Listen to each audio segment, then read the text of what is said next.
O número de crianças confusas sobre o próprio sexo está explodindo. E você, quer que o seu filho faça parte dessa estatística? Acredito que não, pois a ideologia de gênero desconstrói a identidade humana por onde ela passa.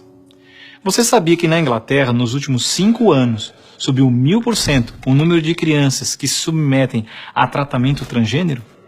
E na Escócia, mais de 500% apenas nos últimos 4 anos? Isso não é por acaso. O número de crianças confusas a respeito do próprio sexo está explodindo nos países que promovem a ideologia de gênero em suas escolas. E por que isso? Simples. A ideologia de gênero afirma que ninguém nasce homem ou mulher, mas que cada um deve construir sua própria identidade. E se é assim, todas as crianças devem experimentar todas as formas de sexualidade possíveis até encontrarem um gênero para si mesmas. Como isso se daria?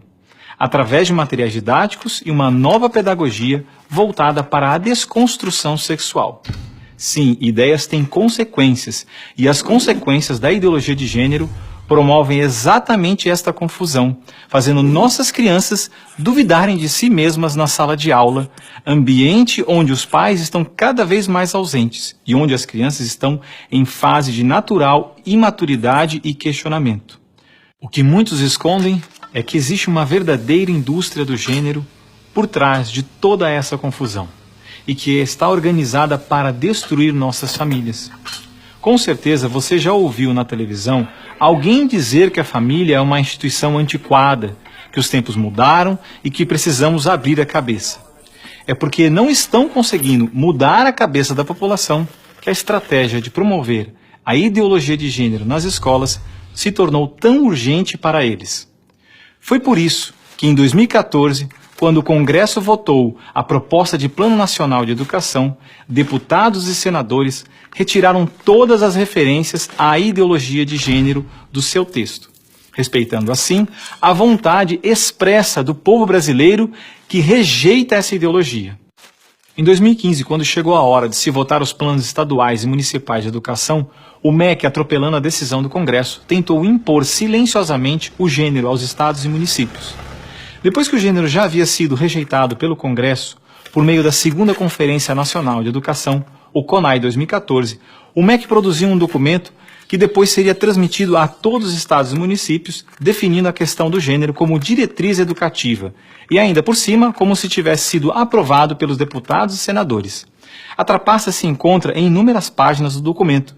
Vamos dar apenas alguns exemplos. Na página 25, o MEC afirmava que a União, os estados e os municípios deveriam promover a diversidade de gênero. Veja, não estão falando em respeitar a diversidade de gênero, mas sim em promovê-la. Na página 36, você vai ler que os estados e municípios deveriam disseminar materiais pedagógicos que promovam a igualdade de gênero, orientação sexual e identidade de gênero. Na página 41, que estados e municípios deveriam desenvolver, garantir e executar anualmente nos sistemas de ensino fóruns de gênero. Na página 92, que estados e municípios deveriam ampliar os programas de formação dos professores sobre gênero, diversidade e orientação sexual. Mas vejam, assim como eu, milhares de pais e professores lutaram democraticamente contra o documento em nossas câmaras municipais.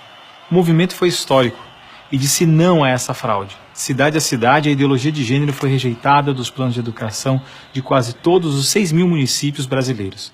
Era de se esperar que após essa imensa pressão popular, o governo desistisse dessa ideia de introduzir à força o ensino da ideologia de gênero nas escolas do Brasil. Mas não, o MEC colocou novamente as chamadas questões de gênero na Base Nacional Comum Curricular, um documento que se propõe a impor o conteúdo de aprendizagens consideradas essenciais para todos os alunos brasileiros. Se for aprovada, a base deverá ser implementada por todas as escolas do Brasil, não só na rede pública, mas também na rede privada. Na prática, o documento propõe os seguintes absurdos nas nossas escolas. Na página 159, está escrito que o professor de artes deve desenvolver as aulas discutindo experiências corporais, pessoais e coletivas, de modo a problematizar questões de gênero e corpo. Na página 165, se volta a dizer que o professor de artes deve refletir sobre as experiências pessoais e coletivas desenvolvidas em aula ou vivenciadas em outros contextos, de modo a problematizar questões de gênero, corpo e sexualidade. Na página 305, se estabelece que na área de ciências humanas, a diversidade de gênero deve ganhar especial destaque. E não para por aí. Na página 351, se estabelece que o professor de História coloca em destaque as temáticas voltadas para as questões de gênero.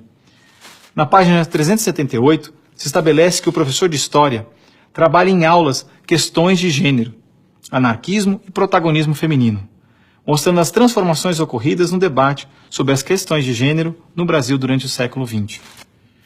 Vocês estão vendo? A ideologia de gênero está presente no documento, é explícito, e o governo brasileiro demonstra com isso ignorar a vontade popular.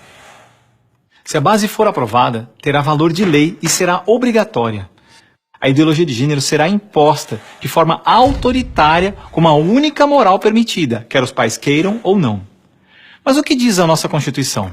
Diz que a educação é dever do Estado e da família, e que o Estado deve criar todos os meios legais necessários que garantam à família a possibilidade de se defender contra qualquer programa, prática ou propaganda que contrarie o respeito aos valores da família. E ainda mais, o artigo 26 da Declaração Universal de Direitos Humanos diz que os pais têm prioridade de direito na escolha do tipo de educação que será ministrada a seus filhos. Não vamos aceitar a imposição deste absurdo sobre os nossos filhos. O governo pretende aprovar a Base Nacional Comum Curricular ainda este ano de 2017. Por isso, pare, reflita e nos ajude enquanto ainda é tempo. E compartilhe esse vídeo com pais, professores, diretores de escola, vereadores, lideranças de sua comunidade. Ninguém pode ficar indiferente. A ideologia de gênero deixa marcas que ficam para sempre.